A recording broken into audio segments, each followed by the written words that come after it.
Elon Musk is taking it on the chin, getting hit there at Tesla. Elon coming out and saying yesterday on Fox Business, gosh, another one of my former colleagues. I used to host a show with this guy, Larry Kudlow, wonderful man. He said to Elon, look, what's going on with these X attacks? Like, who is actually responsible for them? And Elon revealed something pretty concerning. Now, we have to take this with a grain of salt because, you know, they could be masked in and of themselves. But hear what he says about those attacks that are coming on the X platform. Another thing, everyone's attacking you for your position. What are you doing in the government?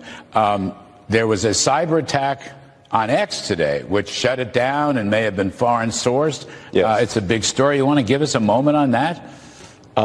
Well, we're not sure exactly what happened, but there was a massive cyber attack to try to bring down the X system with IP addresses originating in the Ukraine area. Oh, well, so that's your suspicion. Is the website, is the internet up? Is it up yet? It's up, yeah. It's up yet. Okay, good. But I just was looking back. Let me just see if I get this right. Wow. So that's a concern, right? I mean, if in fact that's correct. And I just say if in fact, because Elon will get to the bottom of it, but do know that even though they look as though they're originating in Ukraine, there are ways that people can mask that. So if it was somebody else trying to effectively blame it on Ukrainians, I don't think it's as simple as us being able to say conclusively, okay, it came from them. These things tend to be rather mysterious. But here's a little bit of good news just breaking right now. I want to share with you this news just coming into us that Ukraine has agreed to a 30-day ceasefire, huge accomplishment from the administration. Let's listen into Marco Rubio. One interest is ending this war once and for all. Today we made an offer that the Ukrainians have accepted, which is to enter into a ceasefire and into immediate negotiations to end this conflict in a way that's enduring and sustainable and accounts for their interests, their security, their ability to prosper as a nation. I want to personally we both want to thank the Kingdom of Saudi Arabia, His Majesty, for hosting us, for making this possible. They've been instrumental in this process, and we're very grateful to them for hosting us here today. And hopefully we'll take this offer now to the Russians. And we hope that they'll say yes, to peace. The ball is now in their court. And but again, the president's objective here is, number one, above everything else, he wants the war to end. And I think today Ukraine has taken a concrete step in that regard. We hope the Russians will reciprocate. Wow. So amazing news. This is a big deal, guys, because I should just point out that they've been trying to get this for quite some time.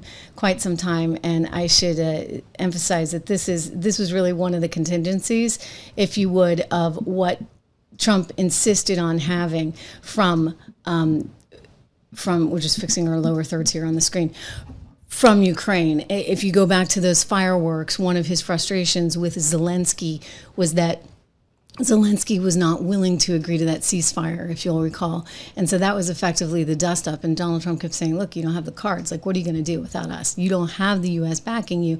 And if you're not going to agree to some kind of deal where we have a ceasefire agreement, if we're going to continue this fighting while we're trying to work this out, then we're not here for you, and we're not going to participate in that. So this is a huge development, again, just underway right now. We're learning that Marco Rubio has gotten Ukraine to the table, and this comes after a pretty tumultuous couple of weeks. Was it a week? Has it been 2 weeks? I mean, this news cycle has been so fast, right? But don't forget that recently, I guess it was just last week, you had Zelensky in the Oval Office and making it very clear in a very sort of antagonistic way that he did not want to move forward with some kind of peace agreement. And it was like, what is he doing? Like, the only thing he had to do was go and eat some humble pie, right, with Donald Trump, and then he would have the U.S. continue to back him. He decided to avoid that tactic. There had been some speculation that maybe some Democrats got to him and said, hey, you really got to stand up for yourself, this, that, and the other. And whatever happened, I would just make it really clear that this didn't work. You'll recall, of course, just again, a lot of fireworks. Let's go and take a listen to Zelensky back then. Дивіться, я коли...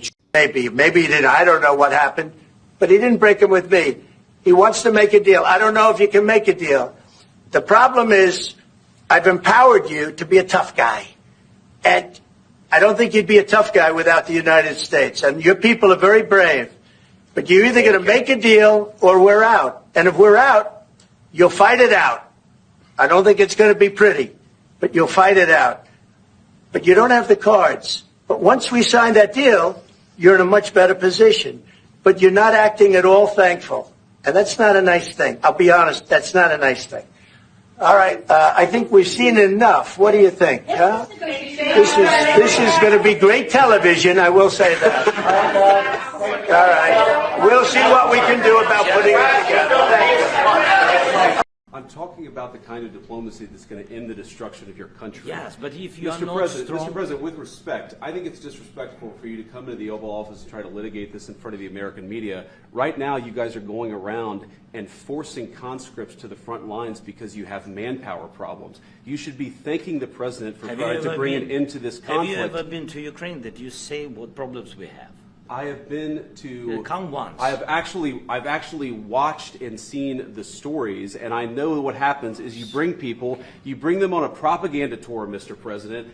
Do you disagree that you've had problems bringing people into your military? We have problems. And do you think that it's respectful to come to the Oval Office of the United answer. States of America and attack the administration that is trying to prevent the destruction of your country? A lot of questions. Let's start from the beginning. Sure. First of all, during the war, everybody has problems, even you, but you have nice ocean and don't feel now, but you will feel it in the future. God bless. You don't know that. God bless. You don't God know bless. That. You will not have a war. Don't tell us what we're going to feel. We're trying to solve a problem. Don't tell us what we're going to feel. I'm not telling you. Because I'm you're in no answering on this position to question. dictate that. That's Remember exactly this. what I'm not You're dictating. in no position to dictate what we're going to feel. We're going to feel very good. You will feel influence. We're going to feel very good and very strong. You will feel influence. You're right now not in a very So good again, the news just coming in that they have agreed to a ceasefire, and that is encouraging indeed.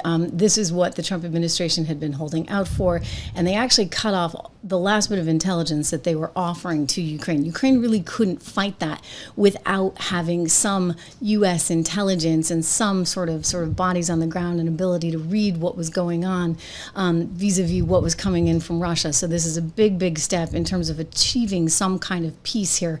I should point out that, again, the frustration was we're giving you all this money, we can't entirely see where it's going, and, we thought this would be over by now. And the American people just didn't really have the appetite when it came, push came to shove.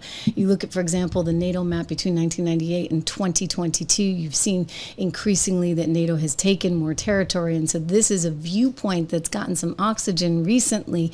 Donald Trump saying, hey, you know what, if it's that important to you, if that's what you really care about Europe, you're going to have to step up and you're going to have to shoulder a little bit more of this burden. Here he is in the White House saying this just about a week ago. We're committed to NATO, but NATO has to step up and the Europeans have to step up more than they have. And I want to see them equalize because they are in for far less than we're in, and they should be at least equal. You understand that? Why is the United States, we have an ocean in between, why is the United States in for so much more money and other things as Europe? With that being said, and as you said, they've also been obviously very helpful, but we have put in far more than they have, and I think they should equalize. Boom. So we'll see how this goes. They're going to take this to the Russians at this point, say that Ukraine has agreed to the 30-day ceasefire, and we'll see where we go from here. Of course, that mineral rights deal, right, which is really important to Donald Trump as well, so that we had some compensation for the work that we're putting in to this effort here.